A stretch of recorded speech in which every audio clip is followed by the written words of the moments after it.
Meanwhile, if you talk about the nuts and bolts here in America, everyone says it's affordability. When you talk about elections, when you talk about things that matter, it's affordability, not the Epstein files, not all this other stuff on the side. It's affordability. And one thing that the president has in common with the mayor-elect of New York is they both are talking about affordability, and that's their focus. Where they differ is how to make things affordable. One is tax the rich. The other is grow the economy. But I was just amazed how well they got along. In case you missed it, watch. We talked about some things in very strong common, like housing and getting housing built, and food and prices, and the price of oil is coming way down. That anything I do is going to be good for New York. If I could get prices down, that's good for New York, and we got them down, way down from last year. We have, as you know, I've been saying to a lot of people, Walmart said that Thanksgiving this year is exactly 25% less than last year. So that's good for New York, good for everybody. And when we spoke to those voters who voted for President Trump, we heard them speak about cost of living. We focus on that same cost of living, and that's where I am really looking forward to delivering for New Yorkers in partnership with the president on the affordability agenda. Okay, so welcome to the video, guys. So in this video, we're just going to review a few things as far as President Trump and Mamdani's meeting that happened last week. And a lot of people are really shocked that these two individuals were able to find some common ground and work together. Mamdani is the New York City mayor-elect. And of course, we know we are under President Trump's administration at the current moment. And Mamdani ran on, a lot of conversations and things like that were against Trump. But, in this situation, these guys, they found some common ground. They both have a love for New York, as you hear. They want to bring prices down in New York. They want to, make affordability like the main goal. And a lot of times, when you're in these situations of power and, great responsibility, you definitely need to find a way to work together. And that's what these two individuals seem to be doing. It could be easy for these two to be, beefing, as they say, or, continuing to talk down against each other, which I don't remember, President Trump really saying too much bad against Mamdani. But we do know Mamdani was running his campaign and getting a lot of support from those who oppose President Trump. But yeah, they're putting all that to the side and really trying to put the people first. And we'll have to see what comes out of this play. But a lot of times you do have to keep your friends close, but your enemies closer. And I'm not necessarily saying that these two are enemies, but it seems like Mamdani is definitely trying to work a play, and Trump, he's always working plays. So it's gonna be interesting. Everyone in the news wanted these two guys to be beefing, so they'll have more topics and things like that to cover within the news. But me personally, I'm kind of glad that these two were able to see common ground, because even if you don't like each other, or even if you have a differences of opinion, there's always some type of common ground that you can find and try to build off from that. And it looks like the affordability and just being able to for people in New York to sustain and have a living is one of their top goals, and they both can agree on something. So let's hear what more information we can get from this video. They're clearly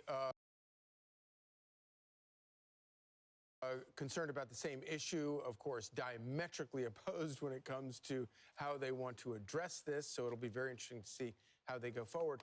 But I thought it was interesting that Zohran Mamdani does acknowledge the fact that obviously President Trump, this is a city whose skyline President Trump has helped build.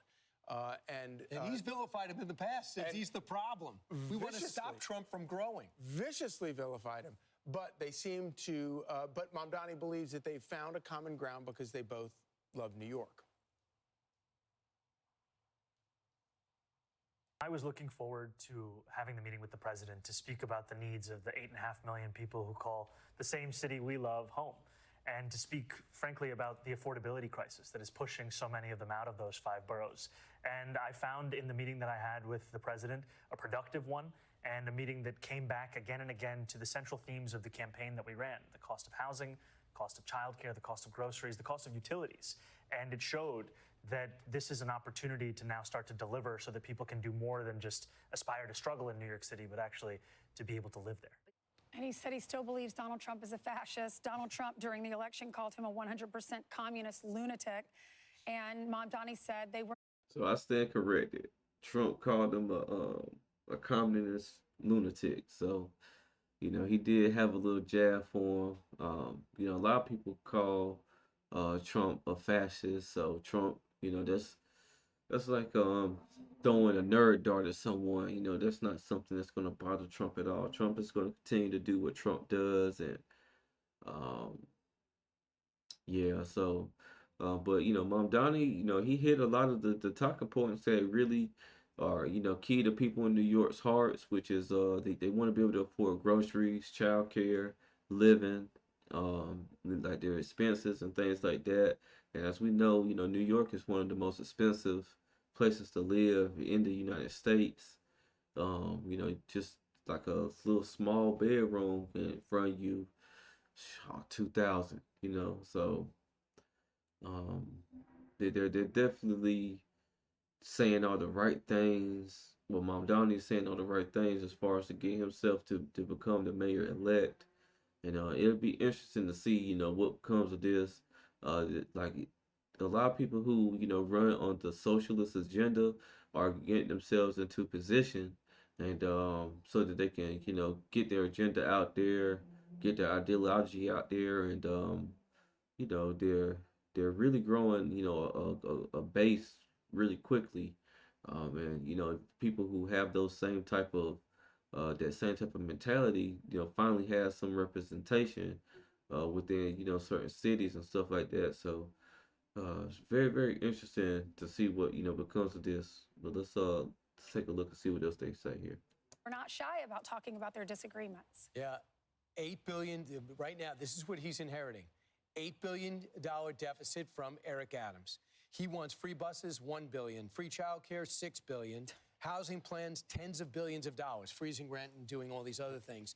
So even if he gets his tax increases, nothing's affordable. And when you tax people, you don't grow the economy. But I guess he's got to find out for himself. And of course, Mamdani is inheriting a city and all the problems from a long line of Democrats and Democrat policies.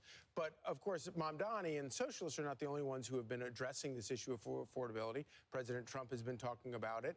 And of course, the late Charlie Kirk was one of the most visible and eloquent people talking about this issue and talking about the importance of getting younger people purchased into the economy so that they start to value the importance of not only America, but also free markets. This is what he said on Fox and Friends back in July. How do we get more young people under the age of 35 to have equity in the system? Yes. Not the Democrat version of equity where they want to have redistribution, but actually, are they paying a mortgage? Do they own stuff? Or are they permanent renters? A permanent renting class in this country is the prerequisite, is the leading ingredient for radical politics that nobody wants to see. We need to reinvigorate the ownership economy. And then all of a sudden, when you own stuff, you're less likely to burn down a Wendy's and vote for candidates like Zohran Mamdani. Well, I agree. When you own something and it's actually yours, you want to protect that asset. And he was, just basically speaking on people that's 35 and under, just making sure that, they are able to get into a position to where, they have some type of ownership, whether it's their home, whether it's a business, or, just other assets that, typically you are able to own here in America, and make sure that they have some type of skin in the game, and, have a reason to not go out and, commit crimes and, burn businesses, rob businesses, anything of that nature, bring the property value down by having a lot of crime in the area and stuff like that. So that's something I definitely can agree on. We definitely want our young people to participate in society and the economy, and just make sure that for generations to come that things keep moving, because it's a large percentage of people who rent. They don't never own anything, and at the end of the day they don't have really too much to lose other than being able to go to the next place to rent. So very, very interesting conversation. A lot of people are not going to agree, but um it's power in having assets that you own, because that can build wealth for yourself. It props up the economy, and it creates a stable foundation for life here in America, in my opinion. And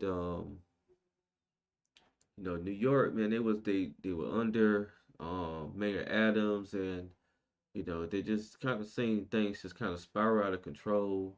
I don't know how well taxing the rich is going to work, because a lot of people that have money, have influence.